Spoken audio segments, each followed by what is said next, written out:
New month, new goals, 4 months left of the year. Let's get busy. This month, honestly, I want to just smash every single part of this 75 hard, of life, of business, of everything. Just smash it out the park. New adventures, smash the training, and just get ready for this marathon, because I feel like I need to up the distance and the mileage on the runs to get used to that marathon distance again, because I've been sort of cruising around 20 kilometers. Legs have been feeling a bit achy after that sort of distance. So I've done a marathon before, but that doesn't mean nothing. This whole training split needs to improve, I'd say. Not improve, but I need to up the intensity a bit. So we're going to start increasing distances running wise. We're going to be using the bike a lot more for recovery. So just to but come off track a little bit. Workout this morning is just a 45-minute zone 2 cycle. Get the heart rate up, get some distance in the legs, get endurance in the legs. After this weekend, I'm going to go with this, maybe legs later on, and then we got football tomorrow. So yeah, we're going to still keep the intensity there today, but we're going to go gym, cycle today to get back into the swing of things. But yeah, this month, like I say, really want to push on with everything, push on with the training, start really increasing and upping the intensity and getting marathon ready, because that's why we're doing the 75 hard. So really need to up the tempo there. But no, aside from that, food wise, all been good. Probably going to stick to a maintenance / tiny deficit this month. Just want to see how we can change the physique, get a bit leaner before the marathon. And no, aside from that, we're just going to be cracking on, keeping on doing what we're doing on the old bike for today, and then get in the gym later on. And that'll be September 1st workout, September 1st 75 hard journey, and day 29 of 75 hard. So without further ado, let's get into it. For your gut health, I'm about to put you onto something crazy. If you haven't tried it before, you need to listen up and get on this.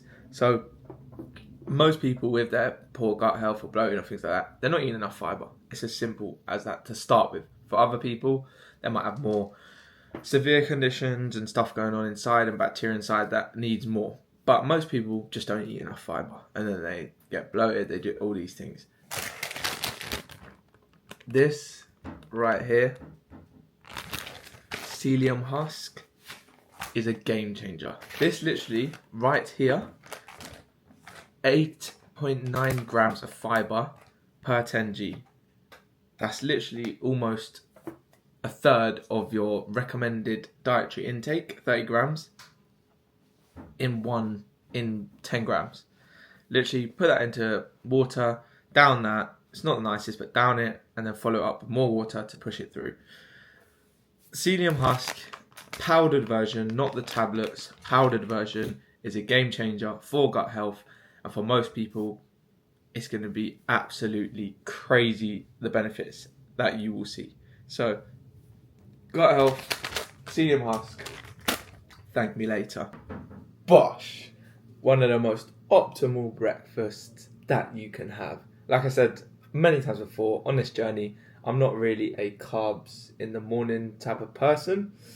But there are some good carbs you can have in the morning, so don't worry about that. It just doesn't work as well for me. I find protein, healthy fats, and obviously fibre is the key for me. So what we got here? We got 4 boiled eggs, and we have Greek yogurt, kefir, blueberries, and some organic honey. A lot of honey's in the supermarkets. Listen, at the end of the day, if you can't get the, organic ones or the single country ones, which is the main thing, then, honey is honey. But I prefer to get decent honey, because it does make a difference for sure.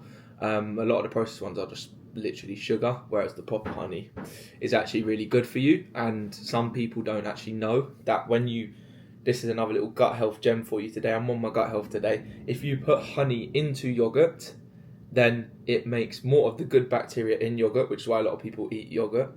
The good bacteria in the yogurt, it helps it survive through the gut. So honey with yogurt, is a very good thing for your gut. So remember that. If anyone tells you, honey's rubbish, it's just sugar, blah, blah, blah, tell them that fact, and then tell them to do one as well, because there are benefits to natural sugars, fruits, honeys, things like that. But yeah, black coffee as well. Again, a load of benefits from that as well.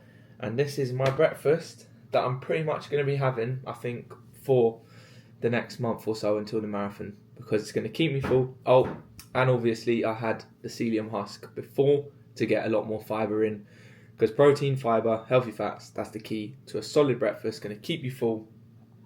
It's going to keep you full, it's going to provide you energy, and it's just, yeah, it's the recipe for a good day's work.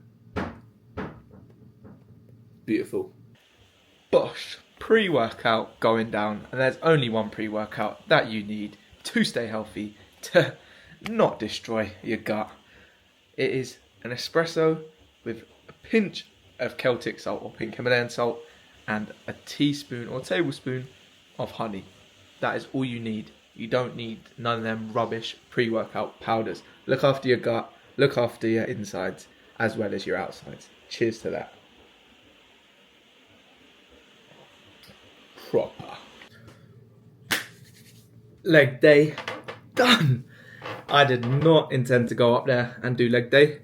I can't lie, I forgot the DJI, so I couldn't even record anything, but I'll give you a little rundown. So I'm going more runners, athletic based again. So we started off with hack squat, did 3 sets of that, superset with calf raises on the hack squat. Then we went into hamstring curls, 3 sets of those. Single leg extensions, good for runners. All single leg movements are good for runners. Superset with split squats, body weight. Then we did hip abductions, hip adductions, and back hyperextensions.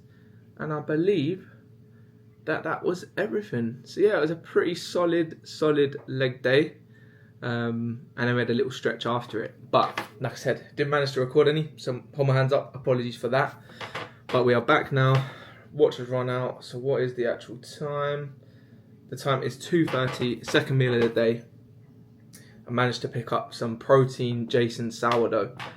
If you're not eating Jason's and you're in the UK, get on it, because it's a cheap sourdough, and sourdough is the bread that you should be eating for your sandwiches, for whatever bread you're using. Cat's having a little runabout.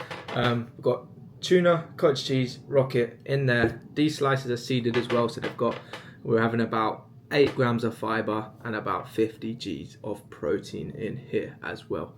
Plus we're having a little flat peach after. So post-workout fuel, gut friendly, gut healthy, high protein, just what you need after a solid leg day. So that's 2 workouts boxed off.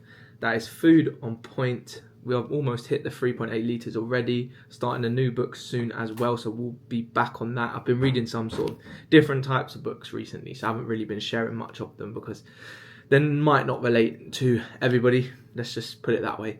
So yeah, solid start to the day. But I'm gonna munch this and crack on with the rest of the day.